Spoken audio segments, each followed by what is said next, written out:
Good morning, friends. My name is Yale Robinson. I'm an associate tax attorney at M. Robinson Tax Law in Boston, Massachusetts, where we are presenting today at MCLE, Massachusetts Continuing Legal Education. With me is Attorney Morris Robinson, proud to be my father, and Managing Director of M. Robinson Tax Law. We are presenting today about state tax nexus after the Wayfair decision.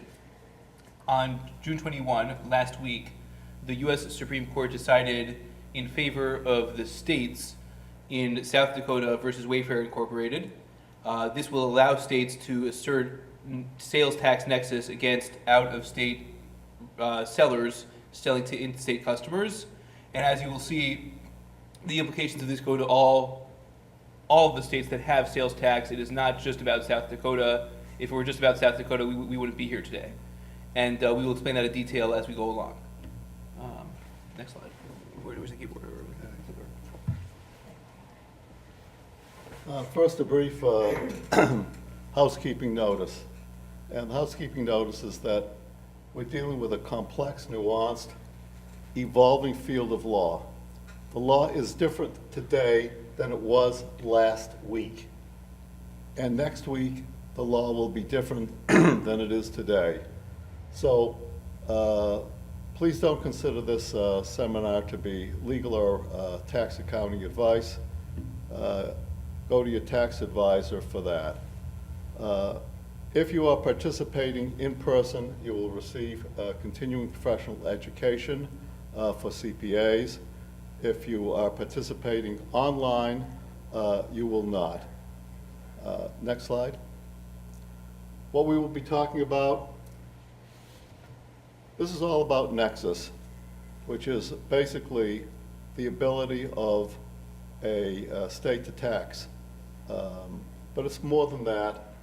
It's basically the power that a state has over businesses and individuals. We'll talk about the Wayfair decision, which was handed down less than a week ago. We're very proud that we are one of the first presenters on this topic. We'll be talking about how the Wayfair decision affects sales taxes throughout the United States. We'll talk about how the Wayfair decision affects income taxes throughout the United States. We will touch briefly, but importantly, on how the Wayfair decision affects foreign businesses that are doing business in the United States. But more importantly, we're going to be talking about what businesses need to do, what their tax advisors need to know. And one of the important things that tax advisors need to know is what to do about voluntary disclosure programs, because I think that in light of Wayfair, some businesses will find that they are not fully compliant with the tax laws of the various states. Next slide. What is nexus? Yale, can you just give us a brief thought of what nexus is? Yes. The legal word for nexus is jurisdiction, which means the power of a state to assert its authority over a person in that state. When I say person, I mean whether it's a business or an individual. First-year law students are familiar with the line of cases from International Shoe versus Washington State, which talks about personal jurisdiction in the sense of, can I be sued by somebody else in that state? The nexus cases involving state taxes have gone over a somewhat different path, but the common thread between International Shoe and the net cases we'll discuss today is that we're asking about, can a company say, you have nothing to do with me, and therefore you can't tax me, or you can't require me to fulfill other compliance obligations? Some of the issues that have come up in recent cases, such as Direct Marketing Association versus Broll, were not about taxation per se, but about other regulations imposed by a state for reporting requirements, and that is also an issue in nexus cases. Go ahead. What is happening is that the law of nexus is changing. Under the old law, nexus depend upon the seller's physical presence. Were there employees in the state? Was there inventory in the state? Was there property in the state? Under Wayfair, nexus also includes another question. Are there customers in the state? And as you will see, in most cases, if there are customers in the state, there may be nexus. Next slide. We'll pass. Next slide. So nexus is evolving. And the focus is now on the customers. And this is an important takeaway. How do you determine whether a customer is a customer in the state? Well, of course, if the customer has a mailing address in the state, that certainly helps. If a customer has a business location in the state, that will certainly be dispositive. But basically, there are sourcing rules. These sourcing rules are typically found in regulations dealing with the income taxation of businesses. But those sourcing rules also apply in this area. It's an important takeaway as to where is a customer located. Next slide. The consequences of nexus. If you have nexus, then you are subject to the laws of the state. If you are practicing accounting in Wyoming, you have to comply with the accounting laws and the licensing laws of the state of Wyoming. If you are practicing accounting there, you may have to file an income tax return with Wyoming. And if Wyoming has a sales tax on services, you may have to collect and remit that sales tax to Wyoming. I don't believe it does, but I'm just using it as an example. Next. Before we talk about the Wayfair decision, Yale, I'd like you to talk a little bit about the case that Wayfair overturned, which is the Quill case. Yes. The Quill case was decided in 1992 when I was 10 years old, and it was essentially affirming a prior precedent called National Belas Hess versus Department of Revenue of Illinois, which was decided in 1967.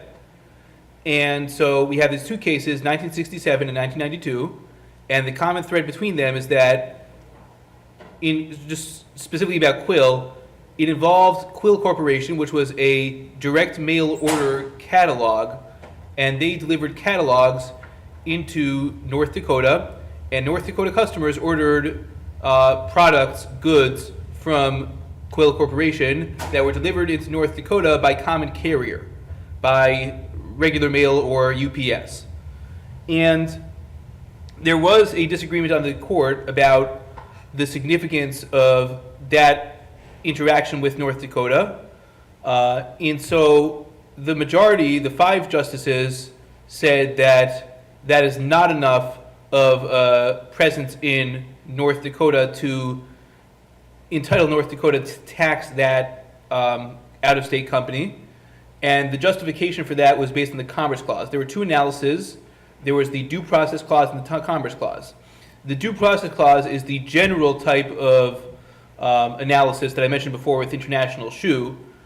Is there a basic connection between the seller and the state that entitles the state to impose its jurisdiction? That, the court said there was, but with regard to the Commerce Clause, the dormant Commerce Clause that says that only Congress and not the states can impose restrictions on interstate commerce, that the court felt could not be ignored because it would be restrictive of interstate commerce to require an out-of-state seller to deal with various taxation and regulations of all the states that it sold into if it was just using a common carrier. That is interstate commerce, and the court felt that was the domain of Congress to deal with. They thought in particular it would be very burdensome on the companies on these brick and mortar stores to deal with so many compliance obligations of all the various state and local jurisdictions that impose taxes. Justice Byron White dissented. He felt that the Commerce Clause was not a problem here. And 3 other justices, including Justice Scalia, said that they might have reconsidered the rule, but stare decisis, meaning that the considerations of national ballot test from 1967 would carry the day. And it's worth noting as well that the four dissenters last week in the Wayfair case, they said that stare decisis, now there are two Supreme Court precedents, and they really didn't want to overrule two Supreme Court precedents under the circumstances, even though they too felt that there might be problems with the fiscal presence rule in the modern economy. One last comment is that Justice Clarence Thomas was in the majority on the 1992 case, but he reversed himself and said that this time in the Wayfair case, he made a mistake back 26 years ago when he was a new justice on the court, and that he doesn't really believe that the negative commerce clause has much significance and wouldn't have allowed it to restrict the imposition of sales tax in this case. Okay. I'd like to just go over the Wayfair case very, very briefly. The majority used what I call factor-based analysis. What is factor-based analysis? Factor-based analysis is the analysis that airlines use in airline pricing. A ticket that will bring you into Midtown Manhattan for a 10 o'clock meeting is worth more than a ticket that will bring you into Times Square in New York at 3 a.m. in the morning and you have no place to go. Okay, that's Major League Baseball also uses that in pricing tickets and so on. How was the factor-based analysis used in Wayfair? They talked a little bit about the amount involved. 1992, about $180 million. In 2018, the slide says 2008 by an error, we're approaching $500 billion in interstate sales. And next, ease of compliance. In 1992, few companies had the resources to comply. In 2018, software is available, and the court pointed out that some of the software is for free. The court also pointed out there was significant economic distortion, and the states had a significant lost revenue, perhaps $9 million in 1992, but in 2018, that's 2018, we're talking about between $8 and $33 billion. Next slide. Perhaps the most important factor of all is that in this case, 41 states joined in an amicus brief arguing to overturn Quill. Only New Hampshire, a single state, said no sales tax. And when you consider that there are about 5 or 6 jurisdictions that don't have any sales tax at all, what that meant is that just about every state that has a sales tax asked the Supreme Court to overturn Quill. Yes, Debbie? I read an article in the Boston Globe immediately following the decision by a columnist who said that the state of New Hampshire should stop worrying about having to charge sales tax because they're still going to get business from people who are going to drive to the stores because so much of New Hampshire is close to the cities which are north of Boston. So, however that be, I'd like to just go on. The minority in Wayfair basically said that it is impermissible for, they may not have said it in exactly those words, but they basically said it's impermissible to use a factor-based analysis, such as the analysis that you use in pricing Major League Baseball tickets, or such as you use in pricing seats on an airline, and apply this in a constitutional context. That should be left to Congress. However, the majority prevailed, but only 5-4. We'll have to see what happens because, incredibly, only yesterday we learned that Justice Kennedy, who authored the Wayfair decision, has decided to resign and retire, Morris. To retire. I apologize. To retire, and he's 81. He deserves a little bit of an easier life. We wish him well. Going on to nexus, four evolving types of nexus. First, economic nexus. That's when a business has an economic connection with the state. There's agency nexus. That's when a business has a strong economic relationship with somebody who does work in the state. Click-through nexus. That's when a business sells product over the internet through a website owned by a business in the state. An affiliate nexus is when a business is affiliated with another business that is present in the state. So basically, affiliate nexus, and that could be through a common name, Toys R Us, could be through common ownership, could be that the in-state affiliate accepts returns, such as a bookstore. You buy a book on the internet. If you don't like it, you can return it to an in-state store. Those are the types of issues that are dealt with in affiliate nexus. Yes, next.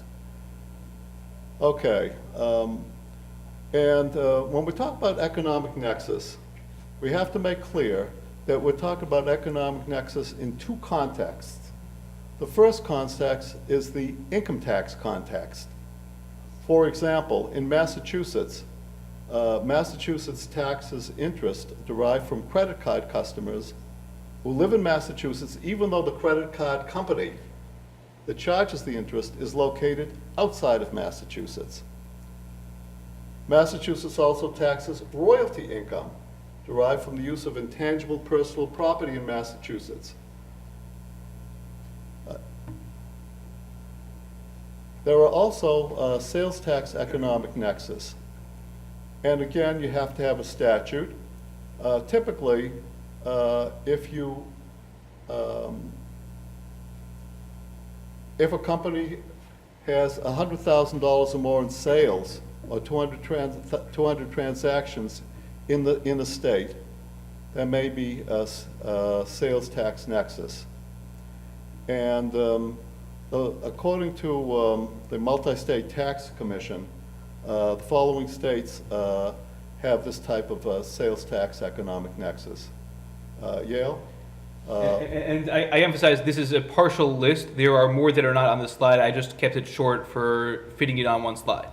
And if you want additional information, it's available on the Multi-State Tax Commission website. And Yale will talk a little bit about the Multi-State Tax Commission because they're also involved in voluntary disclosure, and he'll do this later on in the program. Next. Yale? Agency nexus. Remember that this is an evolving set of rules.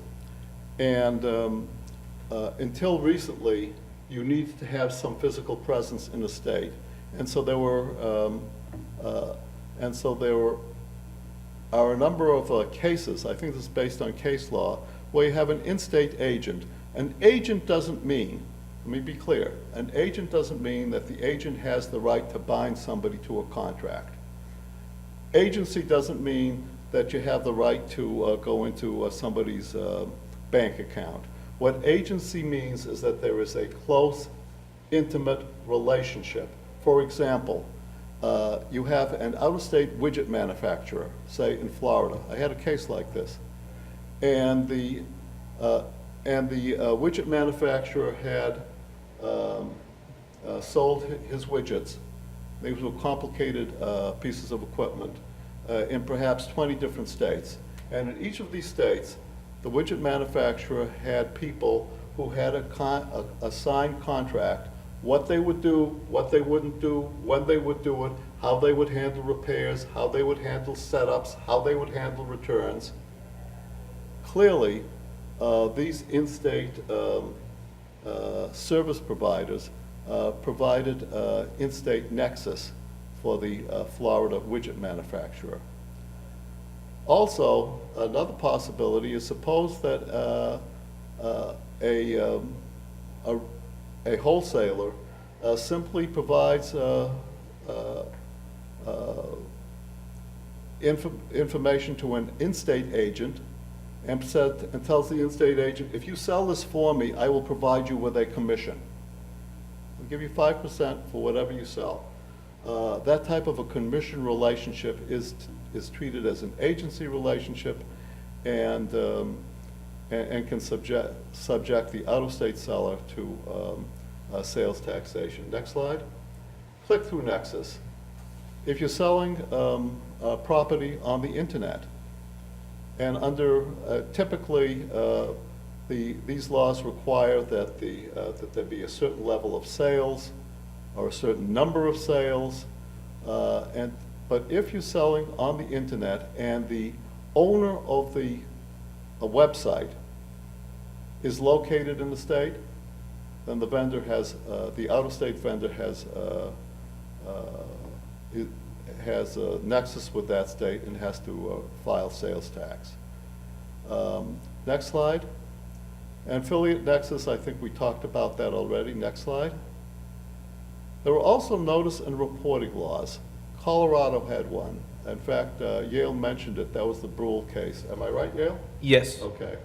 And basically, what these notice and reporting laws say is that if you have a certain level of economic activity in the state, we are not going to force you to collect and remit the sales tax. But what we are going to do is we are going to force you to provide a notice to your customers that a use tax must be paid. The vendor collects the sales tax. The customer supplies a use tax. They're considered approximately the same, except the name is changed because the payor is different. But basically, these reporting laws require that the out-of-state vendor notify the customer of their obligation to file a use tax, and the out-of-state vendor is also required to notify the in-state Department of Revenue. And this is done, of course, by this is done by computer. So having computers talking to computers, it's very efficient. What about Public Law 86-272? Public Law 86-272 exempts income taxes arising from the solicitation of sales of tangible personal property. When you have a salesperson that solicits the order, it's accepted by the out-of-state vendor, and then the product is shipped into the state by common carrier. Okay? So, doesn't that preclude economic nexus? The answer is generally not. Why? Next slide. Remember the definition. We're talking about the sale of tangible personal property. Public Law 86-272 has been strictly construed. It does not apply to the sale or licensing of intangibles, such as the licensing of Jeffrey the Giraffe by Toys R Us. It doesn't apply to credit card interest arising from the in-state solicitation of credit cards. And these are incidentally cases that were decided by the Massachusetts Supreme Judicial Court. Also, it doesn't apply to services. So that if somebody comes into a state and solicits my work, and I provide that work, I may be subject to tax, income tax in that state. And if they have a sales tax on services, I can be subject to a sales tax in that state, even though all of my work is done in Massachusetts. Okay? If I have somebody in another state trying to get work for me, I can be subject to the nexus laws. Public law 86-272 will not protect me. Next slide. And also, it doesn't protect against other taxes that are similar to an income tax, such as a gross receipts tax. Or in Massachusetts has a corporate income and net worth tax. These are two separate taxes that Massachusetts has. And these two separate taxes, and the net worth tax is not considered an income tax because it's based on net worth, and it's not subject to the protection of 86-272. Next slide. Tax exposure of companies and their managements. Let me begin by telling you that we are dealing here not simply with domestic businesses. We're not dealing simply with businesses that are organized in the United States, businesses that are operated in the United States, businesses with employees, etc., in the United States. We're also dealing with businesses that are operated, that are organized outside of the United States, that are operated outside of the United States, that have employees and capital and whatever outside of the United States. If these people sell their goods and services over the internet, they may find themselves subject to income taxation, and they may find themselves subject to sales taxation. Now, with regard to income taxation, there are income tax treaties that may protect these businesses, because these businesses may not have what is known as a, what's the fancy word, some sort of establishment, Yale? Permanent establishment? Yeah, they don't have a permanent establishment in the United States, arguably. But the income tax treaties do not apply to, generally to sales taxes. So, what are the exposure of companies and their management teams? First of all, if you owe the tax and you don't pay it, you're subject to penalties and interest. In addition, top management, the people who choose which bills to pay, may find themselves personally liable for the payment of these taxes.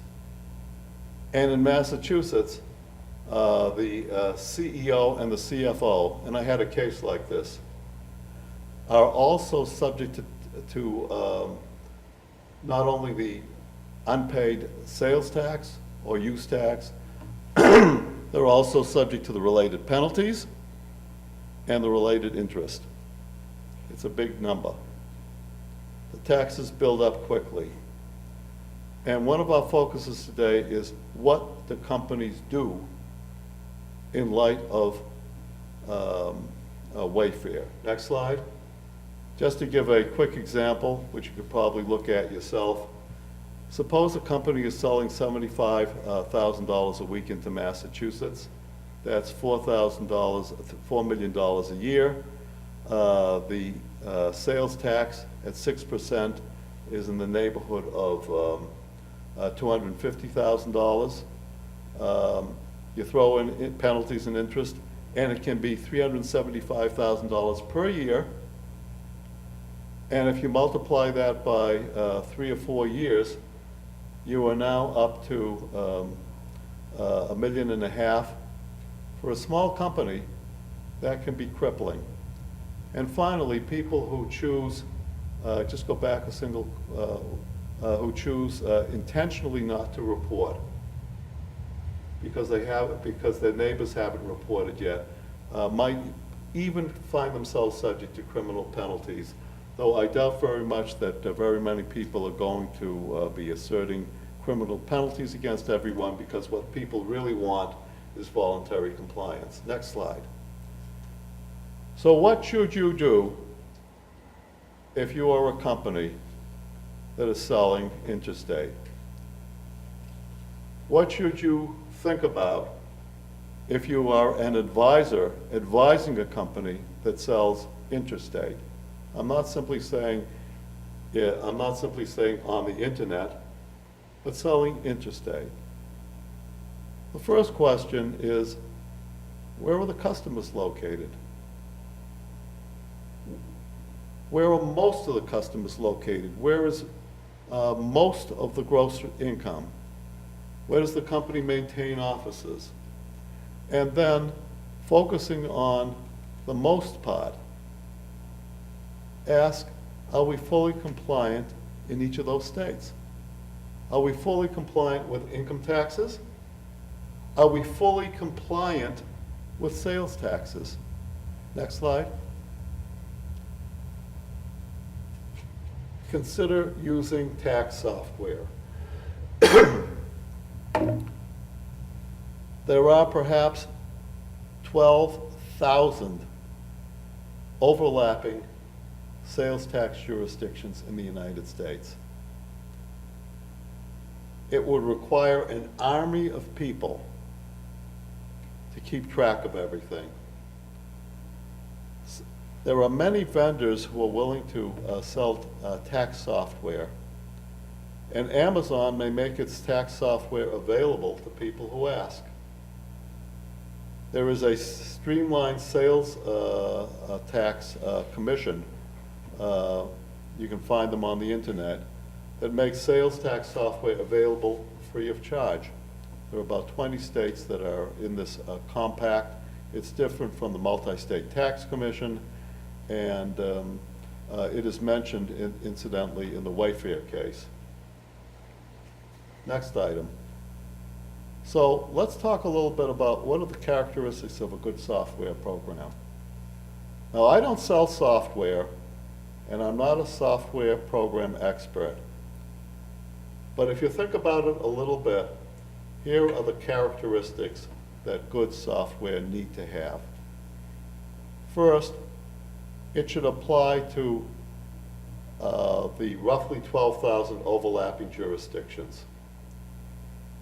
If you've got a specific type of business and you're only selling in 6 states, maybe you don't need 12,000 software that can apply to 12,000 jurisdictions. If you're selling toothpaste on the internet, you probably need to. Second, the law changes from week to week. So you have to ask, is the software being updated on a real-time basis, week to week, as the law evolves? Third, is the software vendor available and capable of assisting in implementation? You don't simply download some software and get started. Let me add to that. The software we're talking about generally is not a pure download situation where you download a static product and it's on your computer for 10 years after that.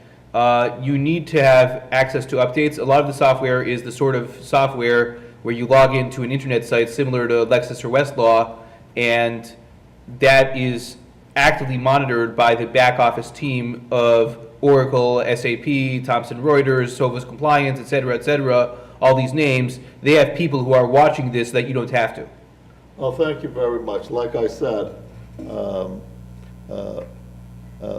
nuts and bolts is not in my toolkit, but I do know what it needs, what a good software needs to have. Next item. Yeah. Finally, and very importantly, good software has to be auditable. It has to tie into the sales tax returns have to be generated, and these sales tax returns have to tie into the taxpayers' books and records. They have to be timely and accurate sales tax remittances, or you're going to have some very unhappy states.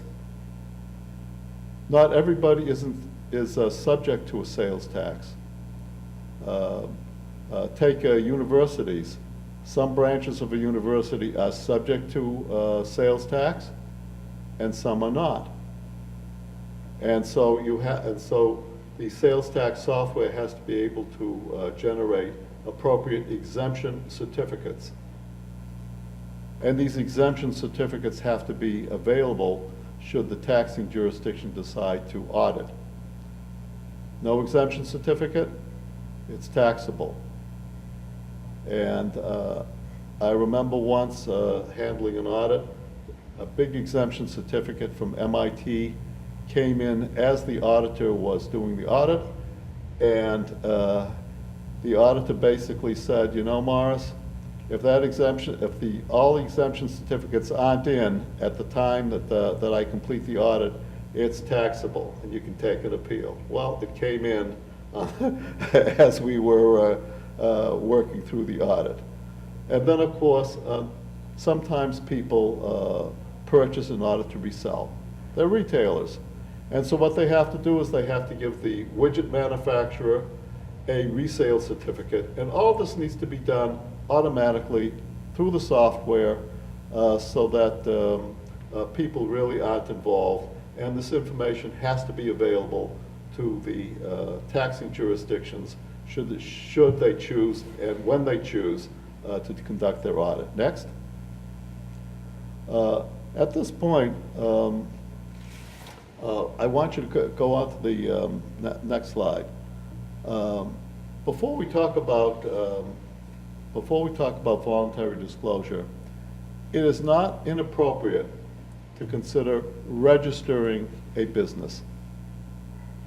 If you are going to collect sales taxes, if you're going to be paying income taxes, you have to register your business. And this is the final thing that companies need to think about before they talk about their exposure. So I'm going to ask Yale to speak a little bit about this, then is going to talk about voluntary disclosure. Thank you, Yale. Thank you, Morris. So, as noted at the top of the slide, all 50 U.S. states, whether they have a sales tax or don't, have some sort of online tax portal. It is standard now to have a portal where any user who wants to identify themselves and as a taxpayer and comply with the tax obligations can do so. Taxpayers with nexus in the state are strongly encouraged to register online and to file returns and pay taxes using the online portal. So that means that, again, electronic computer compliance is the standard today. The government really does not want to receive paper returns. As a matter of fact, if the business is significant enough, they won't allow you to submit a paper return. You are required to file electronically. Now, registering a new business in the state online takes only, tax portal is the first step in the compliance process. So if you are not compliant, if you don't have registration online, you register online, and then you pay your taxes on the online portal. A taxpayer can authorize a third party, such as an attorney. Morris and I are authorized on our clients' accounts who have authorized us to look at their accounts. We can pay their taxes. They pay into our client funds account. We pay their taxes for them when we are asked to do so. It can be a payroll service provider as well, or an accountant. And corporate annual reports, this is a side point, but it should not be ignored. In addition to the tax side of things, a corporation is a creature of statute in each individual state where it does business. Delaware is the standard state for corporations in the eastern United States, Nevada in the western United States. But the point is, any of the 50 states can have a corporation housed in that state. It can have a foreign corporation. If it's a Delaware corporation but does a lot of business and has headquarters in Massachusetts, you have to file in Massachusetts as well. And so this is not a tax issue per se, but it's important that if you need to do this annual report and file the annual fee with the Corporations Division, that you should do it. I would also notice that Texas, and it's probably not the only state, they ask you what's your corporate ID number when you register as a taxpayer. So they actually connect the two. Let's talk about state voluntary disclosure. There are the following benefits of state voluntary disclosure. It avoids the threat of criminal prosecution, which again is a rare thing anyway, but Why risk it if you don't have to? Accrued taxes before the look-back period, and penalties and interest. Go a little slower. Go a little slow. Thank you, Morris. So again, if I wasn't heard, it avoids the threat of criminal prosecution, accrued taxes before the look-back period, and penalties and sometimes interest. Interest is something that states sometimes will insist upon getting paid, but not always. What is a look-back period?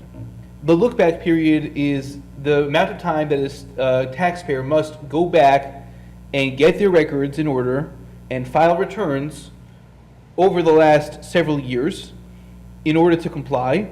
The idea is, let's suppose that you have a company that has been doing business in Massachusetts for the last 10 years, and Massachusetts had no idea this was going on. No idea.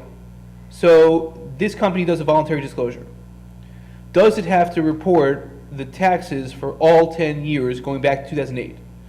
The answer is, if they are accepted into the voluntary disclosure program, they will not have to do that much. They have to do less than that. What do they have to do less than? They have to report for a lesser number of years. I believe it's 3 years, but don't hold me to it. If you I have would say 6 years. 6 years, I would say 6 years. but not more than 6.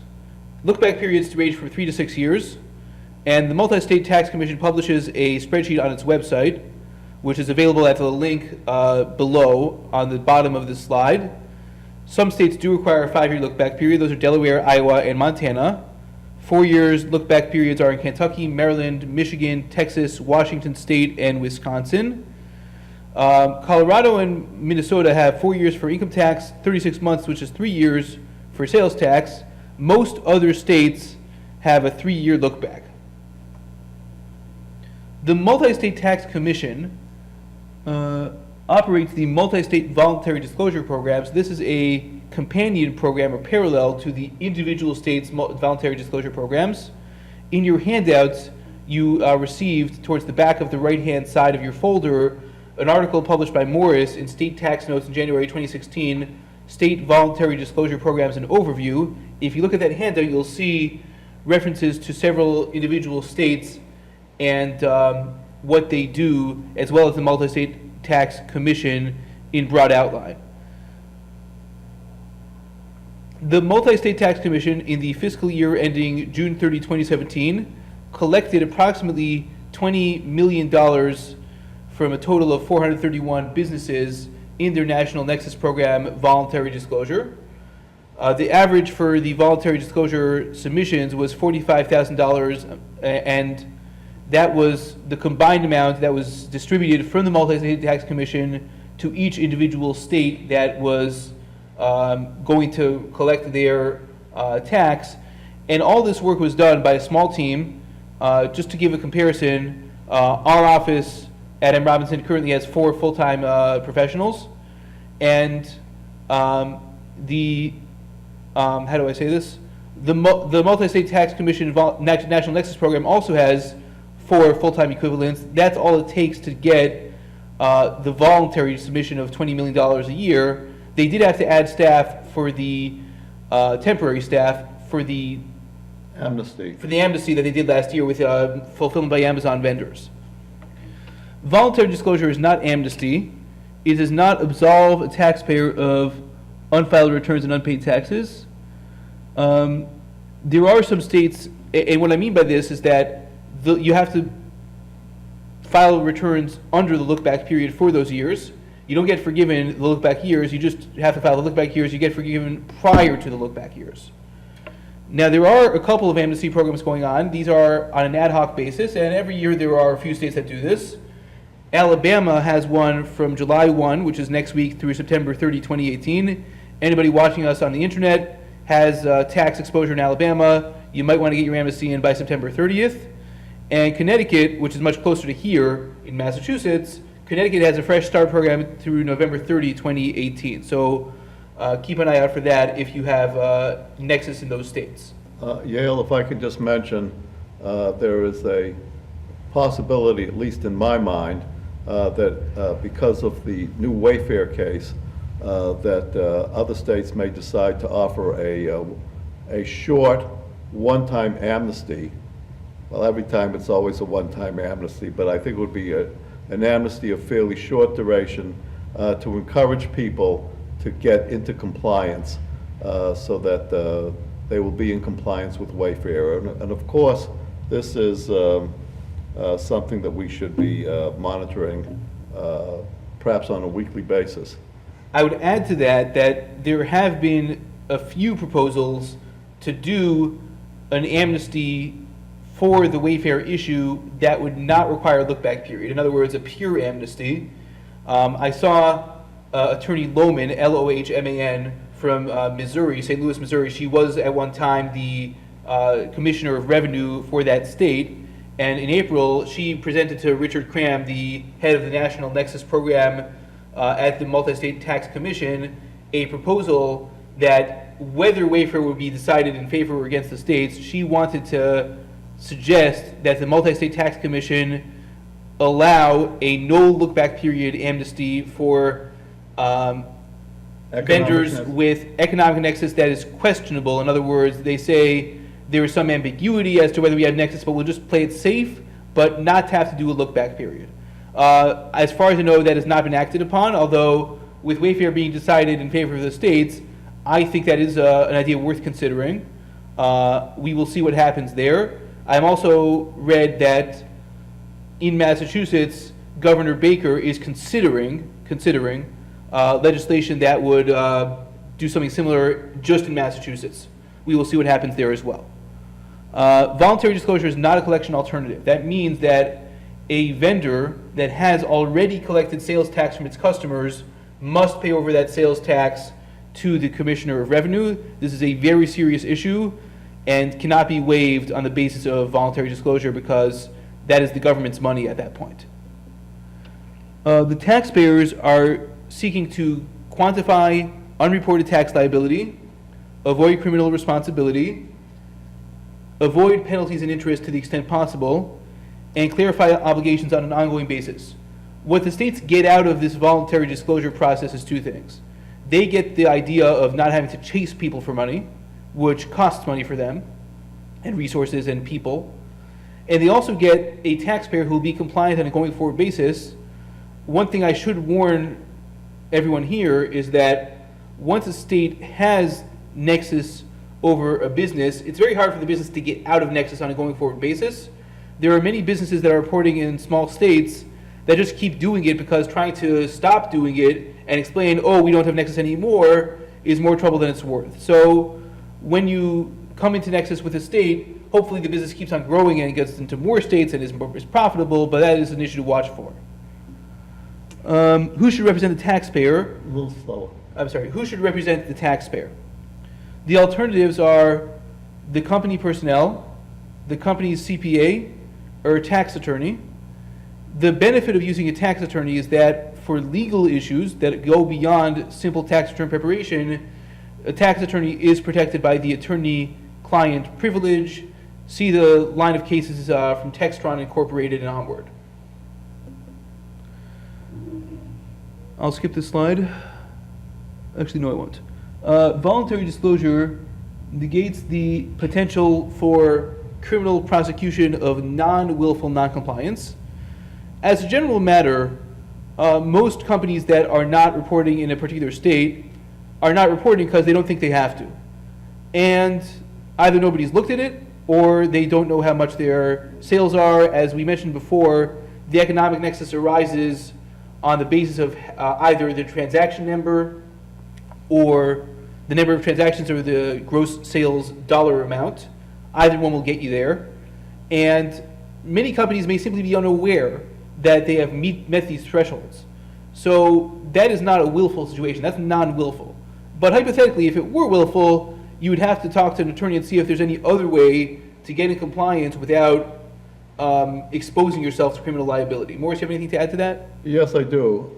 I think that we are on a slippery slope going from non-willful to willful. Specifically, before Wayfair and before the Wayfair laws, the South Dakota type laws, which said $100,000 of Gross sales. of gross sales, or 200 transactions will get you nexus. Well, these laws didn't exist maybe 4 or 5 years ago. Now, there are about a dozen states that have already adopted it or are in the process of adopting it. And I would suspect that within a month or 6 weeks, we may have another half dozen states that are adopting it. And as economic nexus begins to take hold, if a company fails to ask the questions, where are my customers coming from? Where are my sales coming from? Where are my transactions coming from? They may be going from a situation of simply non-compliance to a willful failure to ask the right questions. And as you go to a willful failure to ask the right questions, you may find yourself in a criminal violation of the rules. What I'm suggesting is that it is very important to ask the questions now, right now, and within the next 6 months or perhaps the next year. It's a window of opportunity. People who walk through that window will walk through relatively unscathed. People who wait for the next 5 years and who willfully look the other way, those people, some of those people may find themselves in trouble, and ultimately the government will prosecute 1 or 2 of these people to send out a signal to everybody else that voluntary compliance is great, but ultimately governments need your money. And if you won't provide it voluntarily, we will insist. So that's basically how it works. Yale? This is our last slide. Application checklist key points. When you are doing a voluntary disclosure application, you want to watch for a couple things. File without delay. This doesn't mean you have to file in a hurry and not get it right, but treat it as something that's urgent, because a voluntary disclosure must be initiated by the taxpayer in a situation where the taxpayer is not under audit. If there is a risk that the government may start an audit, you need to get in ahead of that. So there is this ticking clock you have to watch for, and you don't know how fast or slow the government will work, so you want to move with speed. Be candid and truthful in the application. Go ahead. Just a thought for practitioners. Your client, even after your client has hired you, even after your client has paid a substantial retainer to do a voluntary disclosure, the client is not necessarily eager to get it done. And so what I find is that I have to continually, in a nice way, they are my clients, but I have to continually pressure them. We need this information, we need that information, and we set up at least soft deadlines. We like this by this point. We would like to do our voluntary disclosure by that point. I put it in writing, I send it to the client, so that if the client chooses not to get it done, if they choose, say, well, I hired Morris, I don't have to do any more now, that I will have something in the record, I will have papered my file, that any delay is not because of me, it's not because of our firm, it's because of the client. And this doesn't mean that I don't like people, and I certainly love the clients that pay our bills, but this is very unpleasant for the client. It's very unpleasant, and we have to act sometimes as a stern schoolmarm to get it done. Yes. The other bullet points are common sense and go well beyond the scope of voluntary disclosure. Specifically, be candid and truthful, follow the rules, and read the agreement carefully before you sign it, because it is legally binding. One last point I want to make is I want to go back to the slide that had the coverage of the recently enacted voluntary disclosure, economic nexus provisions, which I'm trying to find. There. So, sorry this didn't display properly, but the point is, I have these statutory citations. I included South Dakota because that's the one on the bottom of the screen that was at issue in the Wayfair case. That has been codified into South Dakota's laws, and it becomes effective immediately after the law is held constitutional as a purely technical matter that hasn't happened yet, because although the Supreme Court said that Quill is overruled, it was remanded to the South Dakota Supreme Court to consider any other constitutional issues that the taxpayers may wish to raise. So that is not formally a dead letter yet, but in all likelihood will be so in another couple of months. The other 5 states all have, on the screen, all have enacted statutes within the last several months. And you can see that the minimum gross sales ranges from 100,000 to 250,000, and the minimum number of transactions is either 0 or generally it's 200. So if you do the math on this, you see that if you have somebody who's selling a $500 product, it was 500 or 5,000? It's 500.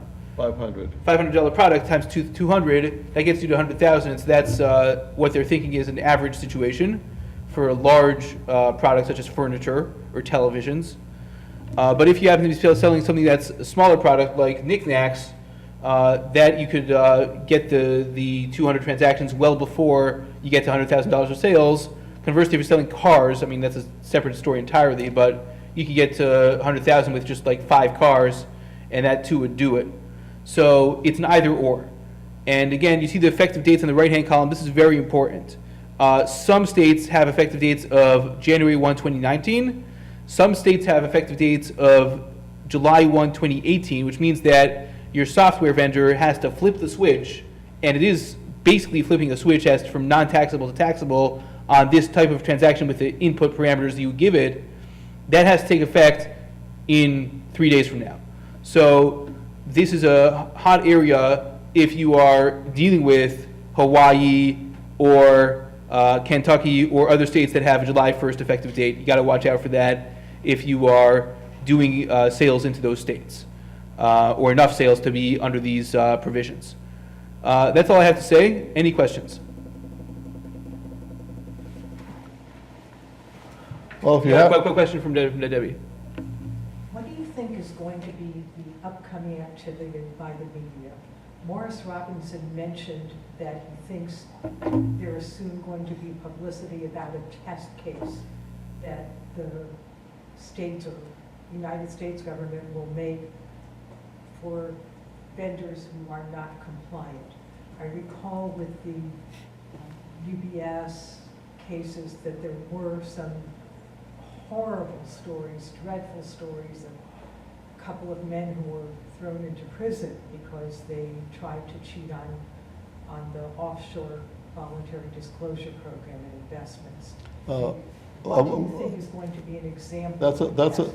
okay. I think this is the only question that we can that we'll be able to address within the time period.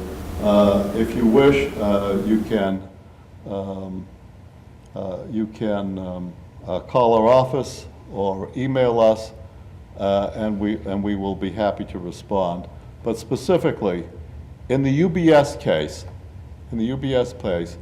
there were some bad actors working for some major international companies like UBS, which is a major international bank, who intentionally facilitated tax evasion by U.S. citizens and U.S. residents. They intentionally facilitated tax evasion. Here, you've got a company that's doing business in, say, a half dozen states, or maybe in most of the states. In addition to to dealing with marketing issues, what is the competition doing? What do I have to do to respond? Cash flow issues, the 101 fires that have to be put out every day. They aren't always sensitive to exactly what needs to be done unless you have somebody assigned specifically to dealing with tax compliance. Sometimes it just doesn't get done. Sometimes the CPAs who are involved do it the way that it was done last year. That's the simple way to deal with it. But if you deal with something the way it was done last year, you can find yourself missing the new things that come along.